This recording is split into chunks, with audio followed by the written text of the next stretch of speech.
busy not to pray. Yan, praise the Lord. And if you have Bible, mga kapatid, let us read 1 Thessalonians 5 verse 17. Ay magsipanalangin walang pati. And before that, mga kapatid, pwede po ba tayong tumayo? And let us pray, mga kapatid, before we start. And let us request for Brother James to lead us in prayer. Praise the Lord. Ama naming Diyos na makapangyarihan, dalangin po namin sa hapong ito na kami po Diyos ay inyong pangunahan. Nasa pamamagitan po ng aming kapatid, inyo po siyang gamitin na sabihin, Panginoon, sa amin o ituro sa amin ang mga bagay na nais niyo po, Panginoon, na amin pong matutunan. Pagpalain niyo po ang mga aral po ninyo na amin pong mapapakinggan at dalangin ko po, Diyos, na patuloy niyong bigyan ng kaalaman at karunungan ng aming kapatid na kanya pong magampanan ng maayos, magampanan ng tama, Panginoon, at may kapakubabaan ang inyong kalooban sa araw na ito. Panginoon, nawa ang pagkatuto ay sumapit po sa amin sa hapong ito at nawa ang kalakasan ay sa amin. Ito po aming dalangin naman sa dakilang pangalan ng iyong anak na si Jesus. Amen.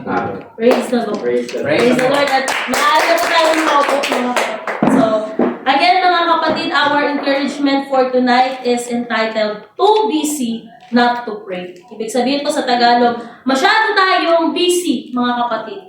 Kaya hindi tayo nakakapanalangin. Praise the Lord. And again, mga kapatid, our key verse is 1 Thessalonians 5 verse 17, kung saan sinasabi po dyan na magsipanalangin kayong walang pati.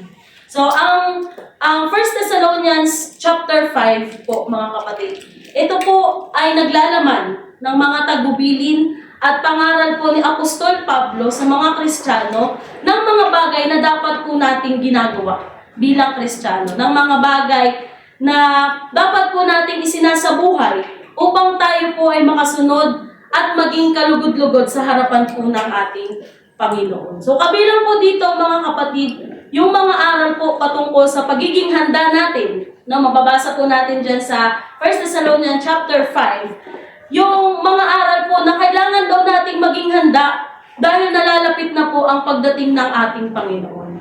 And mababasa nga din po natin dyan na si Apostol Pablo, mga kapatid, inihalin tulad niya ang pagbabalik ng ating Panginoon sa pagdating ng isang magnanakaw. Kung saan, ang pagdating po ng magnanakaw ay hindi natin nalalaman.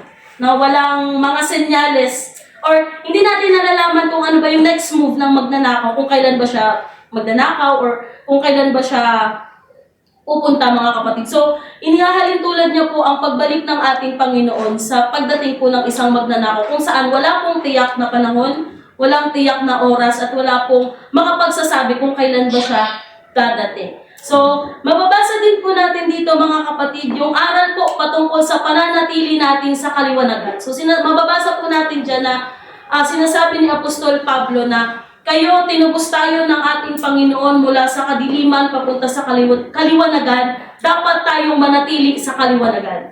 So, mababasa din po natin yan dyan. So, mababasa din po natin na dapat po mapanatili natin yung ating paggalang sa mga namumuno sa atin. Mababasa din po natin yung pagiging masigasig sa paglilingkod. So, tinuturuan din po tayo dito sa chapter 5 na kailangan po nating maging masigasig, hindi po tayo maging tamad sa ating paglilingkod sa ating Panginoon. At mababasa din po natin dyan, mga kapatid, yung ating key verse na kailangan po nating manalangin ng walang pati. Walang tigil, mga kapatid. No? Praise the Lord. So, tayo po, mga kapatid, tayo po ay nasa panahon at ating pong panahon, mga kapatid, ay panahon kung saan ang mga tao po ay punong-puno ng business sa kanilang buhay. No? Punong-puno po ng mga bagay na pinag-uukulan natin ng panahon, ng mas maraming panahon kaysa po sa iba pang mga bagay. So ano po ba kapag sinabi nating business? No, ano po ba si business? So sabi po dito, business is being so full of activities that we lose space for what truly matters. Ibig sabihin po, mga kapatid, si business po ay tumutukoy sa mga aktibidad or sa sitwasyon ng ating buhay kung saan marami po tayong aktibidad na ginagawa, punong-puno po tayo ng aktibidad na ginagawa na nagdudulot po sa atin na mas isang tabi yung mga mas karapat-dapat, mas nararapat po na bagay. So, praise the Lord. So, maraming tao, mga kapatid, o mga Kristiyano, na dahil po sa sobrang busy, less priority po ang ating Panginoon. So, hindi po natin yan maipagkakaila, mga kapatid. Dahil kung minsan po, sumasapit din po yan sa ating mga sarili. No, kung minsan po, nagkakaroon tayo ng struggle, mga kapatid, between uunahin ko ba ang aking pangangailangan o ang kalooban ng Panginoon? Nauunahin ko ba na i-pursue yung aking pangarap o yung kalooban ng ating Panginoon? So, ayun mga kapatid, no? Maraming tao o Kristiyano, ulitin ko lang po, na dahil sa sobrang busy, less priority na po ang ating Panginoon o ang gawaing pang Diyos o gawaing pang langit. So, wala na pong time para mag-meditate, wala na pong time para manalangin, mag-Bible reading, at marami pa pong bagay, mag-fasting, mga kapatid, no, yung mga ginagawa natin na kalooban ng ating Panginoon. So, less priority na natin yun. Less priority na yun kung minsan dahil po sa ating pagiging busy. So, our generation is full of busyness. Gaya po ng sabi ko, busy sa trabaho, busy sa pag-aaral, busy sa mga kaibigan, sa pamilya, mga kapatid, busy sa sariling kagustuhan, pagtupad sa pangarap, busy sa mga bagay o sa paggawa ng pansariling kaligayahan at marami pang iba na siyang nagpapalayo po sa atin sa totoong kahulugan po ng ating buhay. At ang totoong kahulugan ng ating buhay, mga kapatid, hindi ba sinasabi po sa Ecclesiastes 12 verse 13 na tayo po ay, ito po ang wakas ng mga bagay. Ito po ang ating katungkulan na tayo po ay matakot sa Diyos at sundin natin ang kanyang mga utos sapagkat yun po ang kahulugan ng ating buhay. So dahil po sa ating pagiging busy, no, sa mga maraming bagay po na meron sa ating sanlibutan or meron sa ating buhay, nakakalimutan po natin ano ba talaga, bakit ba talaga tayo nabubuhay at para kanino po ba talaga tayo nabubuhay, ano po ba yung saysay ng ating buhay, which is makapagbigay po tayo ng glory sa ating Panginoon.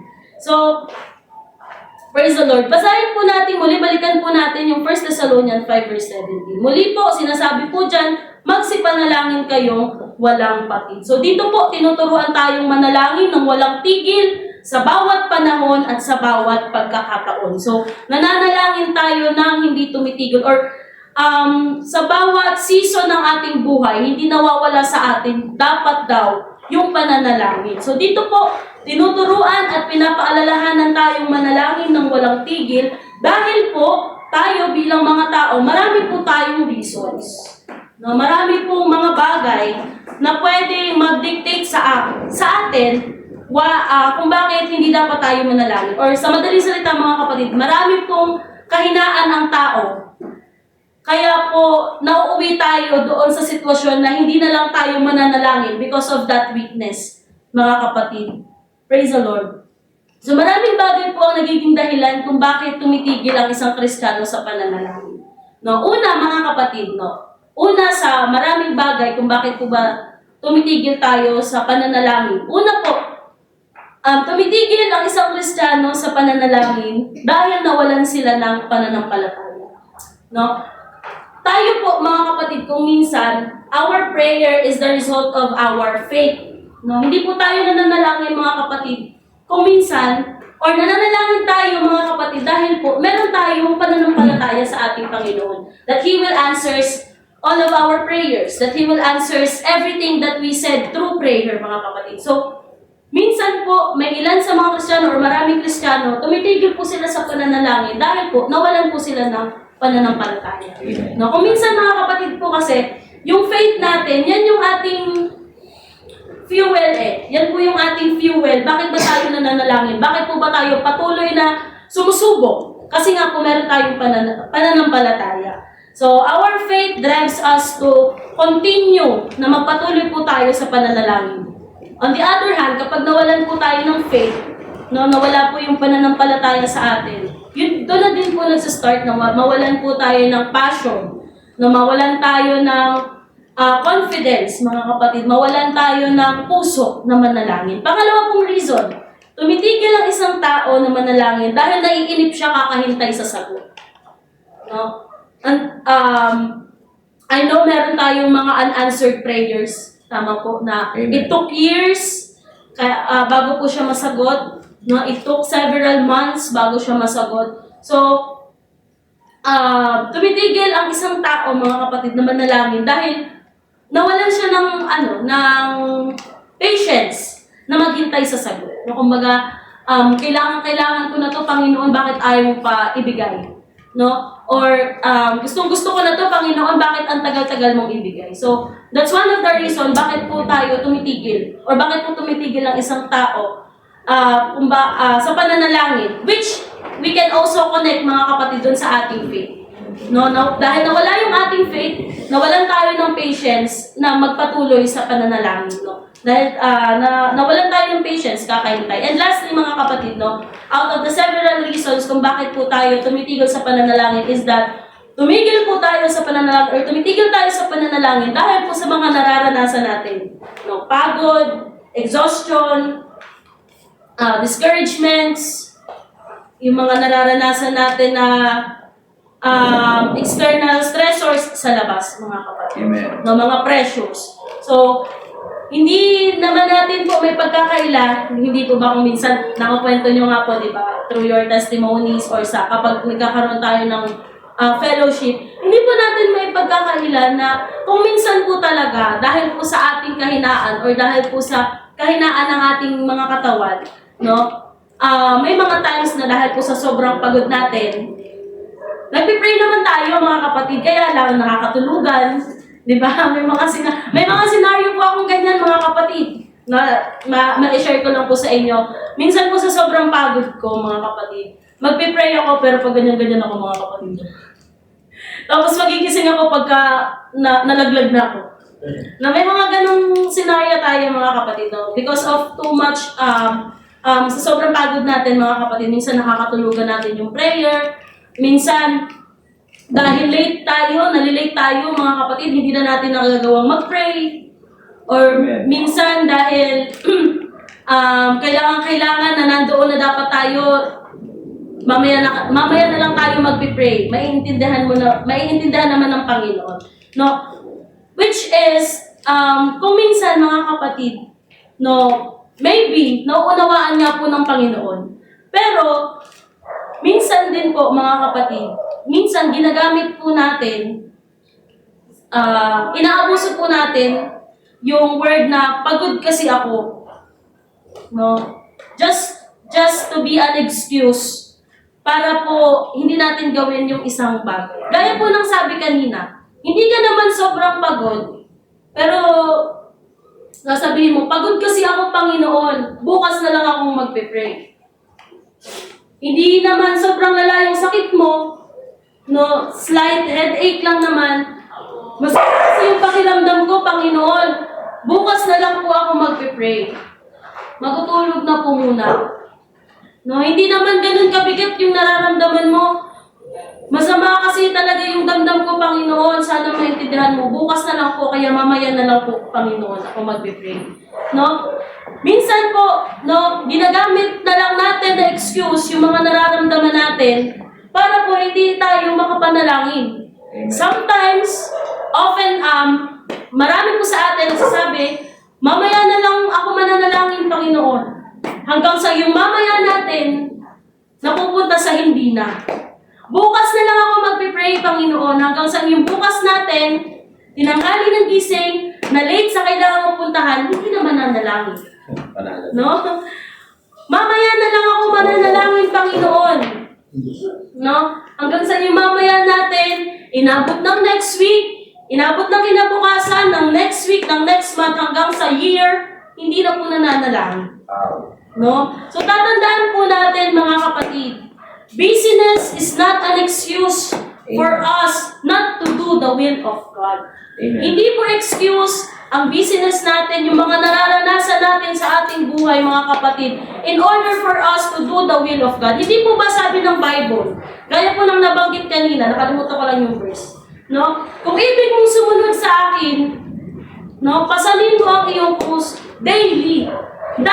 That cross, mga kapatid, that cross, ay also matatawag natin, kabilang doon mga kapatid, yung ating mga kabilang doon sa krus na yun mga kapatid, yung ating mga pinagdadaanan sa buhay, yung ating mga business. No? If we want to follow God, no? If we want to do His will, kung gusto po natin mga kapatid na makasunod po tayo sa ating Panginoon in order for us to reach heaven, no? Take up that cross and follow Him. No matter how busy you are, no matter matambak man ang iyong gawain, no matter madami kang pinagdadaanan sa buhay, take that cross and follow Him. Amen. Praise the Lord.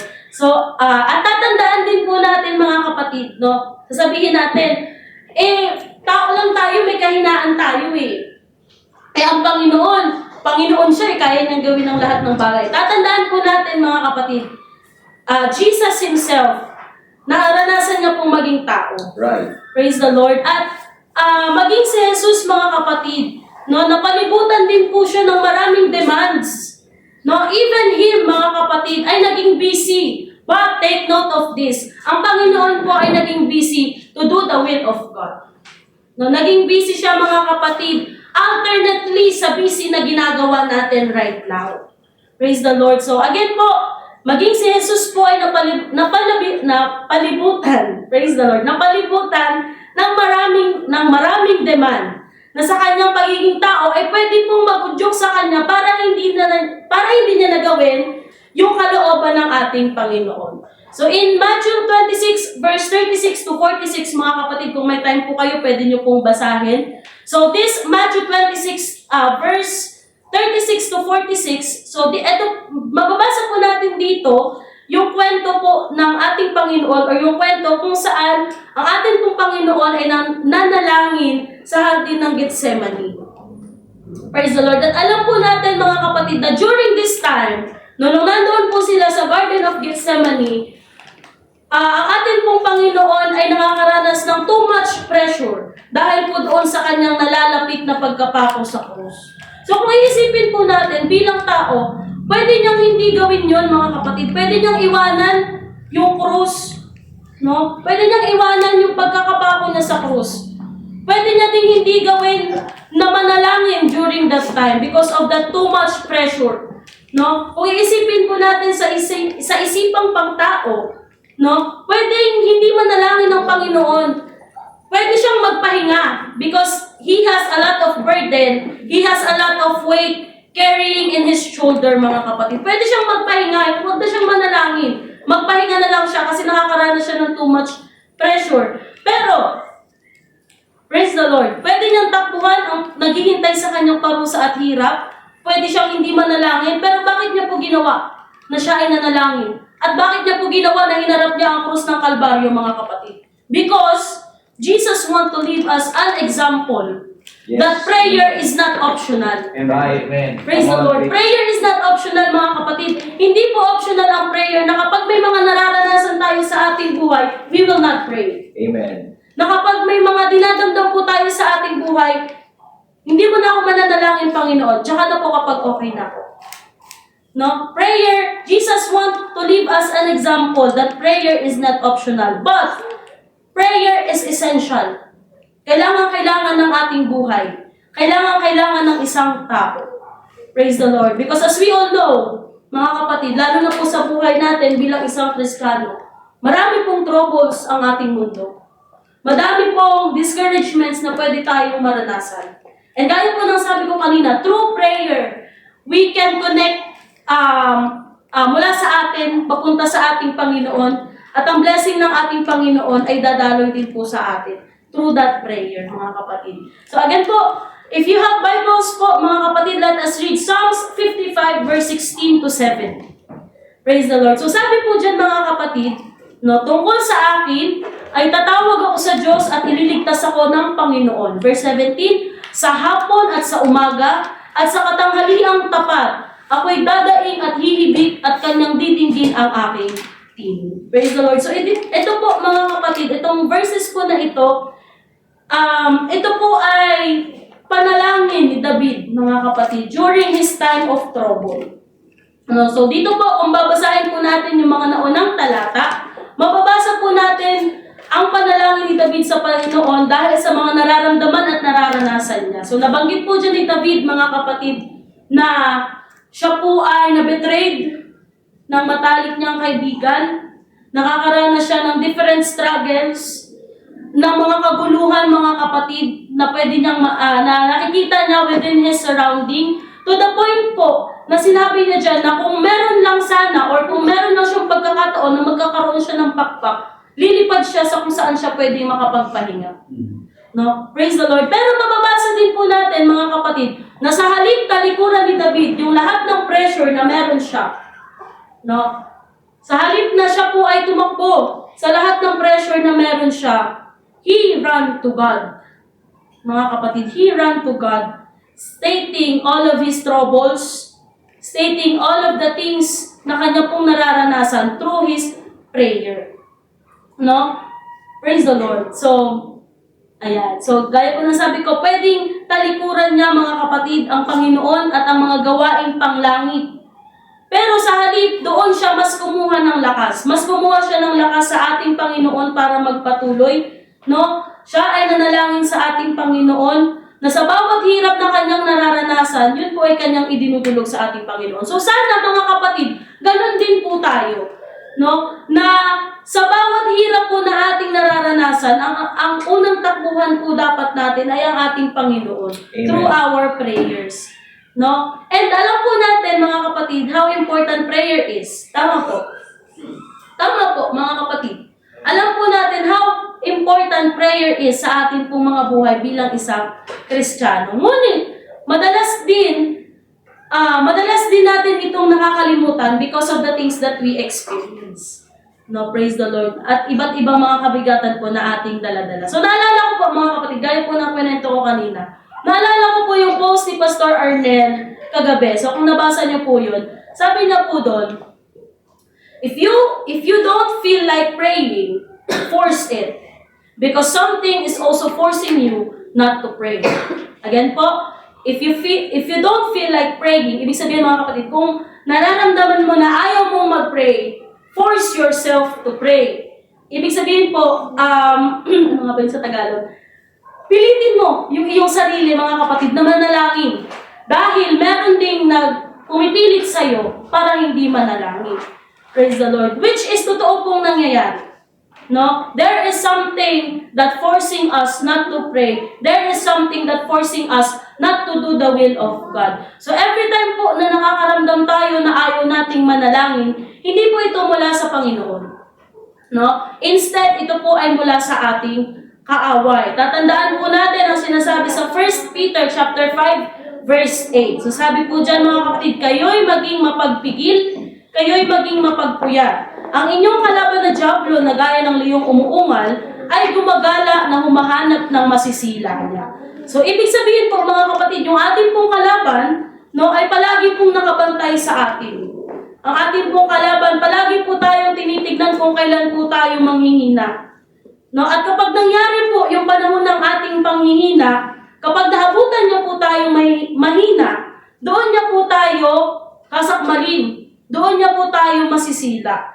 That's why po, prayer is very important, mga kapatid. Kasi through prayer, nababakuran tayo nito or nabibigyan tayo nito ng pananggalang, mga kapatid, na hindi po tayo masila ng ating kalaban or hindi tayo madalang muli, mga kapatid, doon sa pitfall or doon sa pinanggalingan natin bago po tayo iligtas ng ating Panginoon. So, again po, meron pong kalaban, mga kapatid, na nag-aantay po sa atin kung kailan tayo manghihina.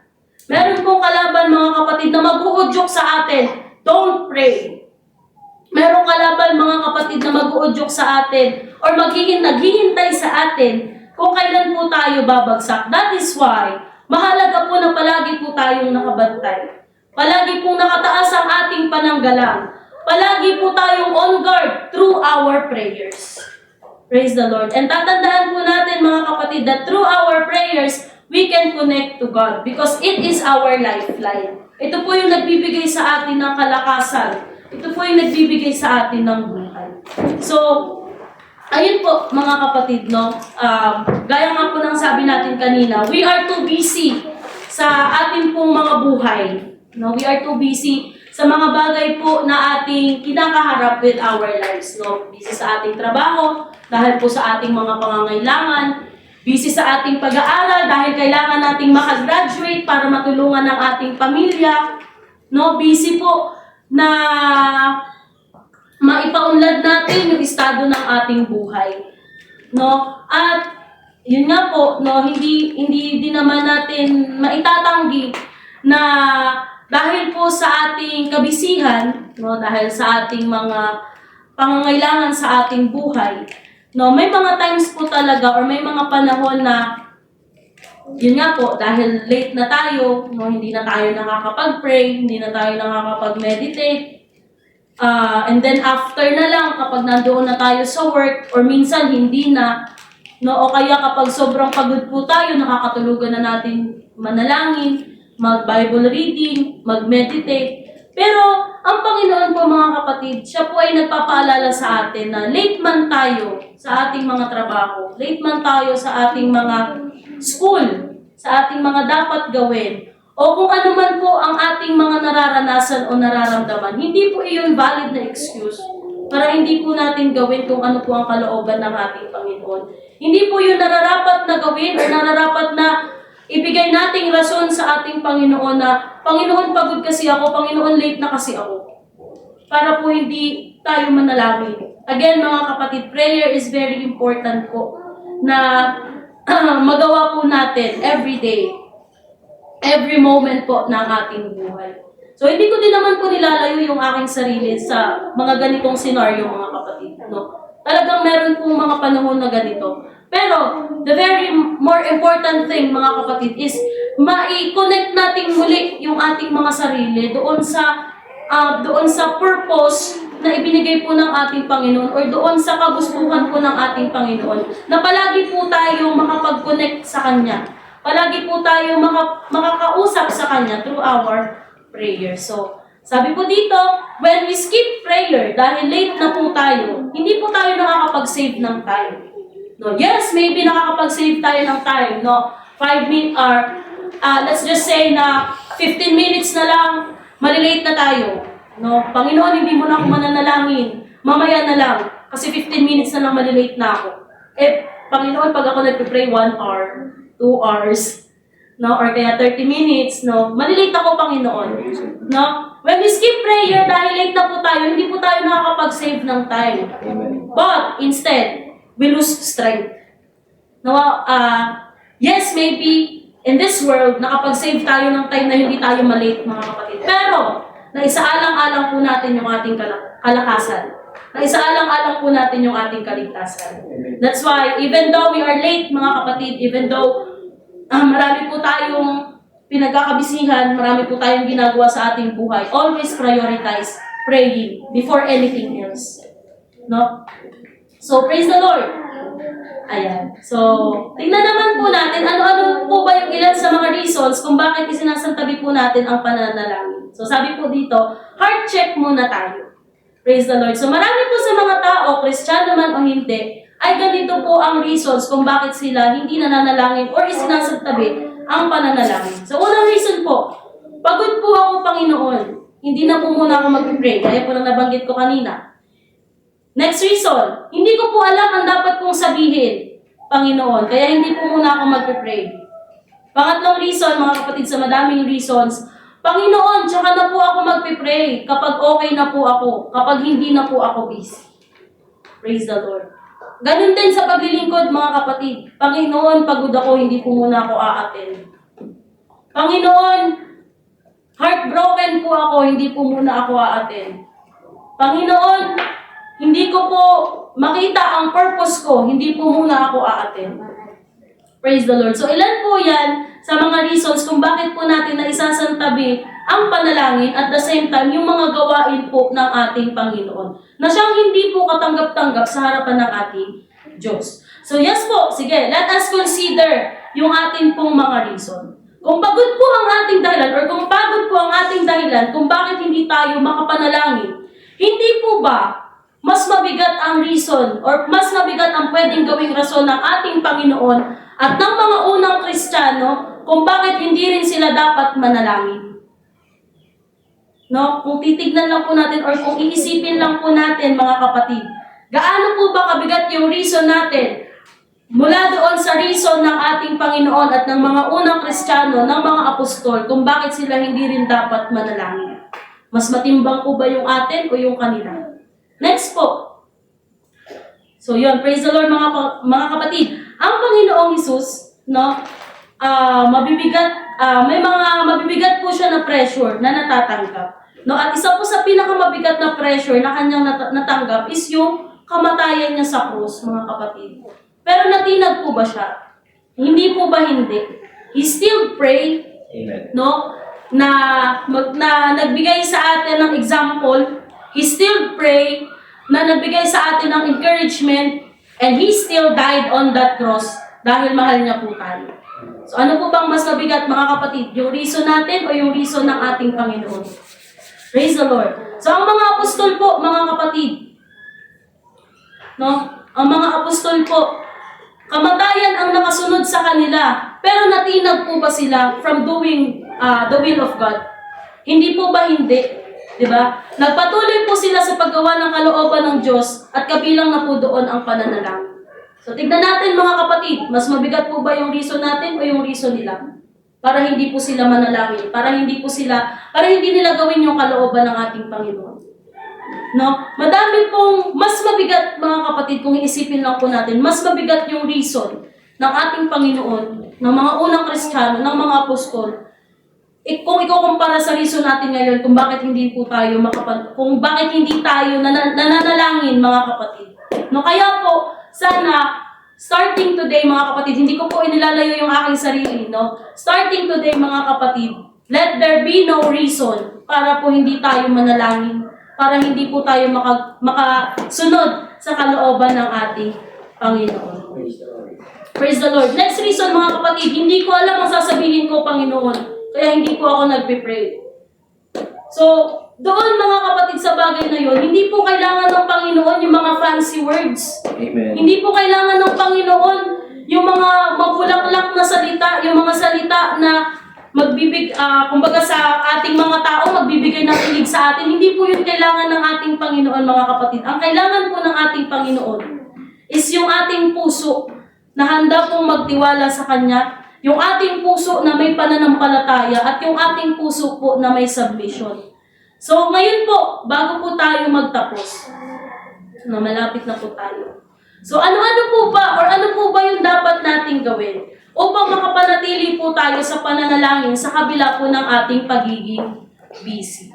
So, sabi po dito, mga kapatid, ang kailangan po nating gawin ay maging committed po tayo sa ating paglilingkod sa ating Panginoon. Dahil, kapag committed po tayo sa paglilingkod natin sa Panginoon, anuman pong bagyo ang dumaan sa atin, di ba? Gaya nga po ng sabi kanina, sa doctrine, anuman pong bagyo ang dumaan sa atin, anuman pong mga rason ang magbigay sa atin ng reason para tumigil, para hindi manalangin, once we are committed, hindi po yun nagiging rason para sa atin. Or once we are committed, na isasantabi po natin yun. Dahil nga po, committed po tayo sa ating ginagawa. Committed po tayo sa paglilingkod natin sa ating Panginoon. So, naalala ko po yung isang post sa Facebook. I think that's from DEM. DEM pa siya before. Sabi doon, paano po ba daw tayo matututong manalangin?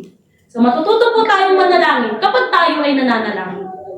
Nagigets niyo po ba, mga kapatid? Matututo po tayong manalangin kapag tayo po ay nananalangin. Ibig sabihin po, hindi po natin matututunan ng isang bagay kung hindi po natin siya ginagawa. Amen. Praise the Lord. So, gaya po ng pag-aaral ng instrument, di ba? Hindi po tayo matututo ng pagtugtog ng instrument kung hindi po tayo nagpa-practice. The same goes with prayer, mga kapatid. Hindi po tayo matututong manalangin kung hindi po tayo nananalangin. Hindi po tayo matututong manalangin kung hindi po natin siya ginagawa. And lastly, mga kapatid, in Matthew 6 verse 33, alam ko po, familiar po sa atin, bago po tayo magtapos. Matthew 6 verse 33. So, sinasabi po dito, but seek ye first the kingdom of God and His righteousness, and all these things shall be added unto you. Sa Tagalog po, mga kapatid, datapwat, hanapin muna ninyo ang kanyang kaharian at ang kanyang katwiran at ang lahat ng mga bagay na ito ay pawang idaragdag sa inyo. Amen. No, praise the Lord. Kung minsan po, mga kapatid ko, gaya po lang nabanggit natin kanina, na isasantabi po natin, praise the Lord, yung mga bagay na panglangit, yung mga bagay na kalooban ng ating Panginoon, including prayer, dahil po sa ating mga pangangailangan. No? Nagtatrabaho tayo ng maigi, mga kapatid, dahil meron tayong mga pangangailangan. No? Naisasantabi natin yung paglilingkod natin sa Panginoon dahil po sa ating pangangailangan. Pero, may this remind us, mga kapatid, na kung uunahin po natin, no? Diba, hindi naman po nagbago ang ating Panginoon. Hindi naman po nagkulang ang ating Panginoon. That when He says He will do it, mga kapatid.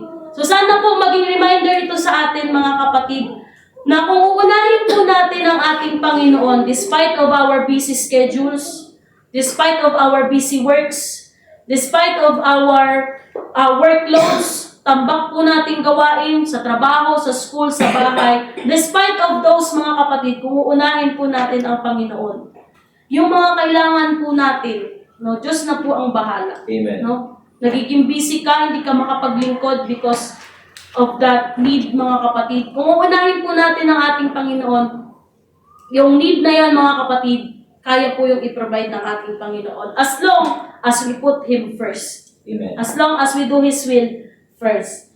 And again, mga kapatid, no, as we pray tonight, let us, inagdag din po natin sa ating mga sarili yung pananampalataya, mga kapatid. Kasi sometimes, we pray, no, minsan nagtataka tayo, bakit ang tagal nating nananalangin pero walang sagot.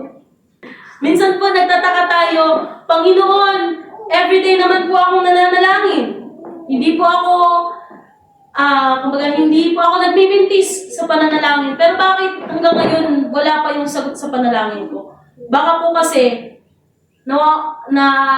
uubusan tayo ng faith, mga kapatid. Kaya po, alam ko po, mga kapatid, marami po tayong mga struggles right now, no, ang bawat isa po sa atin na gusto po nating idulog sa Panginoon. And as we pray po, mga kapatid, no, dalhin po natin sa ating mga sarili yung faith, mga kapatid.